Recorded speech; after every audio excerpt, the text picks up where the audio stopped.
Hello दोस्तों, स्वागत है आप लोगों का क्लास 10th के फिजिक्स के इस नए वीडियो में। तो दोस्तों, इसके पहले वाले वीडियो में हम लोगों ने मानव नेत्र तथा मानव नेत्र की संरचना के बारे में बहुत अच्छे तरीके से पढ़ा था। तो लेकिन आज वाले वीडियो में हम लोग पढ़ेंगे मानव नेत्र द्वारा प्रतिबिंब का निर्माण। ठीक है दोस्तों, तो अगर आप इसके पहले वाला वीडियो नहीं देखे हैं तो प्लीज़ एक बार उसे ज़रूर देख लें, ताकि ये वाला वीडियो आप लोगों के लिए एकदम क्लियर रहे। तो बिना टाइम वेस्ट किए हुए हम लोग आज अपने टॉपिक पर बात करते हैं, जिसका नाम है मानव नेत्र द्वारा प्रतिबिंब का निर्माण। तो दोस्तों, इसके पहले वाले वीडियो में हम लोगों ने मानव नेत्र तथा उसकी संरचना के बारे में पढ़ा था। तो मैंने तुम्हें बताया था कि मानव नेत्र की जो संरचना होती है वो 10 पार्टों से मिलकर बना हुआ होता है। द्वारका अपने चारे पिया, 10 हीनिंगों को मैंने एक फार्मूले में कन्वर्ट किया था, उसे आप लोगों को रटना था।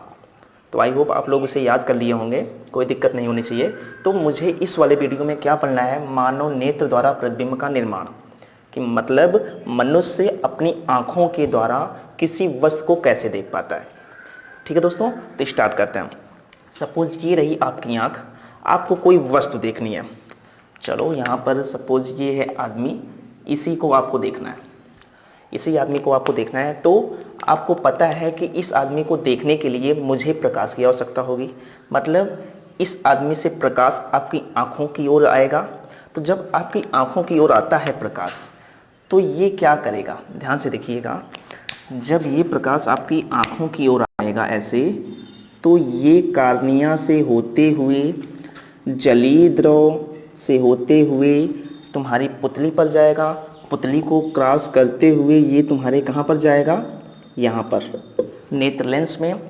फिर नेत्र लेंस के बाद थोड़ा सा एक चीज़ और ध्यान दीजिएगा दोस्तों, नेत्र लेंस और ये रही रेटिना, नेत्र लेंस और रेटिना के बीच भी एक गाढ़ा द्रव पाया जाता है। यहाँ पर क्या पाया जाता है, गाढ़ा द्रव पाया जाता है, जिसे हम लोग दोस्तों बोलते हैं काचाभ द्रव, काचाभ द्रव बोलते हैं। ठीक है दोस्तों, इसे हम बोलते हैं काचाभ द्रव। तो नेत्र लेंस से आगे जाएगा प्रकाश, आगे जाने के बाद ये काचाभ द्रव से होते हुए तुम्हारी रेटिना पर जाकर बनता है, तो जिसके कारण मुझे ये वाली वस्तु आसानी से दिखाई दे जाती है। ठीक है दोस्तों, तो इसको हम एक रफली फिगर से समझते हैं, ताकि आप लोगों को ये चीज़ एकदम अच्छे से क्लियर रहे। तो फिगर हम लोग बना लेते हैं। हाँ तो दोस्तों, हम लोगों ने फिगर बना लिया है, देखते हैं। ये आपकी बाहरी परत है, जिसे दृढ़पटल बोलते हैं। ये रहा आपका रेटिना, ये रहा नेत्र लेंस, और ये उभरा हुआ भाग है, इसे हम बोलते हैं कार्निया। तो रफली फिगर है, इसमें आपको एकदम अच्छे से समझ में आ जाएगा कि हमें कोई वस्तु स्पष्ट रूप से कैसे दिखाई देती है। सपोज यहाँ पर मैं कोई वस्तु ले रहा हूँ। चलो यहाँ पर मैंने एक वस्तु ले लिया, यहाँ पर ऐसे मैंने ये वाली वस्तु ले लिया, इतनी बड़ी है। तो आपको पता है प्रतिबिंब का निर्माण कैसे होता है। मुझे यहाँ से 2 किरणें भेजनी पड़ती हैं।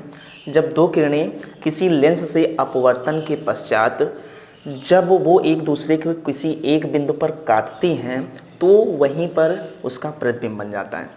ठीक है दोस्तों, तो वही चीज़ हम लोग इसमें भी करेंगे। तो ये वस्तु है, वस्तु से तुम्हें 2 किरणें भेजनी है। तो चलो मैं 2 किरण भेज रहा हूँ। ये रही आपकी पहली किरण, ये रही आपकी दूसरी किरण। ठीक है दोस्तों, ये हो गया। अब ध्यान से देखिएगा, इसको समझने से पहले आप लोग उत्तल लेंस और अवतल लेंस के बारे में जानते हैं।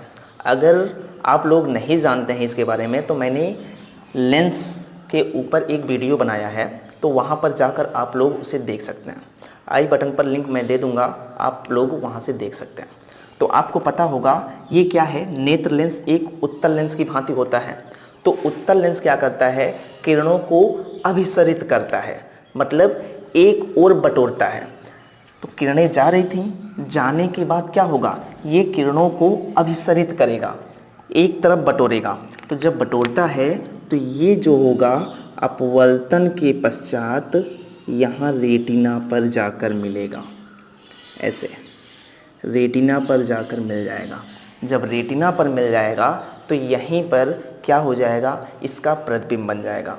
मैंने याद होगा तुम्हें, तो मैंने बताया था रेटिना पर प्रतिबिंब उल्टा बनता है, उल्टा बनना है। देखो ये ऊपर वाली किरण जो है अपवर्तन के पश्चात नीचे की ओर जा रही है। अगर सपोज इसे हम ऐसे थोड़ा सा बढ़ा दे रहे हैं, तो ये नीचे वाली किरण ऐसे चली गई और ऊपर वाली किरण देखो नीचे की ओर जा रही है।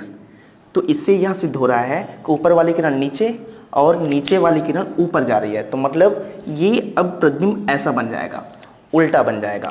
तो रेटिना पर जो प्रतिबिंब बनता है वो उल्टा बनता है। तो हमें सीधा कैसे दिखाई देता है, मैंने इसको भी बताया है। हमें सीधा अपने मस्तिष्क के कारण दिखाई देता है। तो मस्तिष्क हमारा उसे सेट करके अच्छे से सीधा दिखाता है।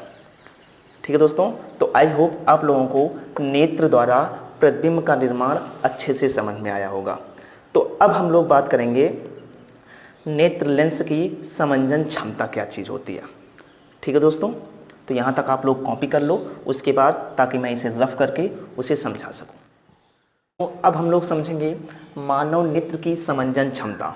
तो दोस्तों उसको समझने से पहले हमें एक टर्म है जो है नेत्र लेंस की फोकस दूरी, इसे समझना पड़ेगा। तो नेत्र लेंस की फोकस दूरी क्या होती है हम लोग समझते हैं इसको।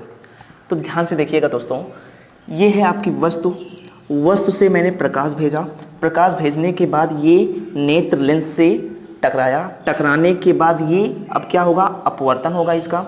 जब अपवर्तन होता है तो ये कहाँ पर फोकस होता है, जो ये प्रकाश है नेत्र लेंस से अपवर्तन के पश्चात रेटिना पर फोकस होता है, रेटिना पर मिलता है, तो जिसके कारण मुझे वस्तु दिखाई देती है।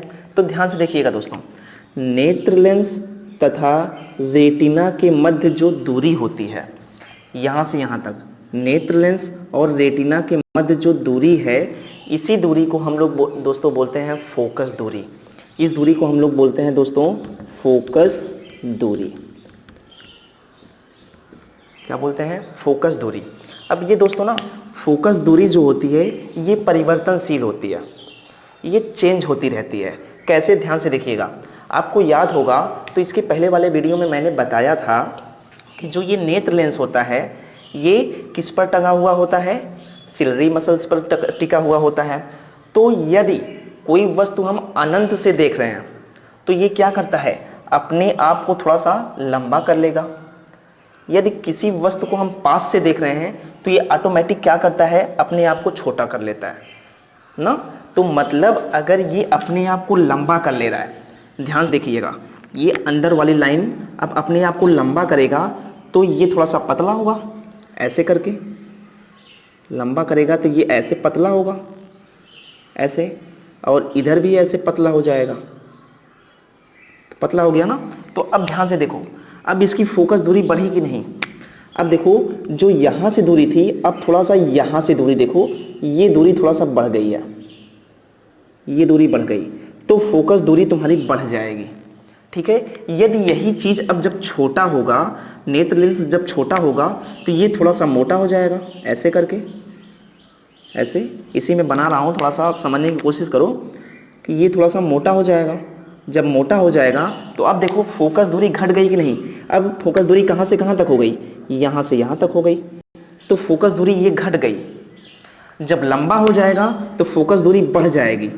जब अपने, जैसे ये नेत्र लेंस है वो अपने ही साइज का है, ना तो वो छोटा हो रहा है ना तो बड़ा हो रहा है, तब उसकी फोकस दूरी वास्तविक फोकस दूरी कहलाती है। अगर वो लंबा हो गया या मोटा हो गया तब उसकी दूरी घट या बढ़ सकती है, जिसके कारण क्या होगा, फोकस दूरी तुम्हारी परिवर्तनशील हो जाती है। ठीक है दोस्तों, तो आई होप आप लोगों को ये चीज़ समझ में आया होगा। तो अब हम लोग दोस्तों स्टार्ट करते हैं मानव नेत्र की समंजन क्षमता क्या चीज़ होती है। दोस्तों हम लोगों ने अभी अभी देखा जो ये नेत्र लेंस की फोकस दूरी है ये परिवर्तित होती रहती है, मतलब बदलती रहती है। तो दोस्तों यही जो नेत्र लेंस की फोकस दूरी परिवर्तित होने की क्षमता होती है, कितना ये परिवर्तित हो सकता है, मतलब बढ़ सकता है या घट सकता है, इसी परिवर्तित होने की क्षमता को दोस्तों हम लोग बोलते हैं मानव नेत्र की समंजन क्षमता। मतलब क्या हुआ देखते हैं। यदि मैंने तुम लोगों को इसके पहले वाले वीडियो में बताया था कि यदि कोई वस्तु हम क्या कर रहे हैं, थोड़ा सा लंबे से देख रहे हैं, मतलब अनंत से देख रहे हैं, तो क्या होगा, ये नेत्र लेंस जो है ये थोड़ा सा बड़ा हो जाएगा, लंबा हो जाएगा। यदि वही वस्तु हम थोड़ा सा पास में देख रहे हैं तो वो नेत्र लेंस थोड़ा सा छोटा हो जाएगा। तो मतलब क्या हुआ, ऐसे ये अगर लंबा होगा तो थोड़ा सा पतला होगा, लंबा होगा तो थोड़ा सा ये ऐसे करके पतला होगा। तो जो फोकस दूरी है ये यहाँ से यहाँ तक देखो अब थोड़ा सा बढ़ गई ना। अगर ये थोड़ा सा मोटा हो जा रहा है, जब मोटा होगा तो छोटा होगा ऐसे। अगर ये थोड़ा सा मोटा हो जा रहा है तो अब देखो फोकस दूरी जो है यहाँ से यहाँ तक हो गई, तो मतलब छोटी हो गई। तो यही फोकस दूरी बढ़ने और घटने की जो क्षमता होती है दोस्तों, उसी को हम लोग क्या बोलते हैं, मानव नेत्र की समंजन क्षमता। यही समंजन क्षमता क्या करती है, प्रतिबिंब को मतलब वस्तु के प्रतिबिंब को रेटिना पर बनाने का प्रयास करती है। अगर यही जो समंजन क्षमता है किसी व्यक्ति की वो डैमेज हो गई है तो वह वस्तु को स्पष्ट रूप से नहीं देख पाएगा। ठीक है दोस्तों, तो मतलब अगर वस्तु अनंत पर है तो ये ऑटोमेटिक बड़ा हो जाएगा, फोकस दूरी क्या हो जाएगी, बढ़ जाएगी। यदि वस्तु पास में आ रहा है तो नेत्र लेंस छोटा हो जाएगा, जब छोटा होगा तो फोकस दूरी क्या होगी, कम हो जाएगी। जब बढ़ रही है और या घट रही है तो जो ये क्षमता हो रही है उसी को दोस्तों बोलते हैं हम लोग समंजन क्षमता। यदि किसी व्यक्ति की समंजन क्षमता घट या बढ़ जाती है तो दोस्तों हमारी आँखों के कारण कोई वस्तु स्पष्ट रूप से नहीं दिखाई देती, तो जिसको हम लोग क्या बोलते हैं कि हमारी आँखों में दोष आ गया है। ठीक है दोस्तों, तो हमारी आँखों में जो दोष आ गया है इस टॉपिक को हम आने वाले वीडियो में पढ़ेंगे, लेकिन आज हम लोगों का टॉपिक यहीं पर ख़त्म होता है। तो दोस्तों अगर ये वाला टॉपिक आप लोगों को अच्छा लगा हुआ हो तो प्लीज़ लाइक करें, कमेंट करें, अपने दोस्तों के साथ शेयर करें, सब्सक्राइब करें और हाँ बेल आइकन की घंटी ज़रूर दबा दें ताकि मेरा बनाया हुआ वीडियो सबसे पहले आप तक पहुँचे। Thank you for watching.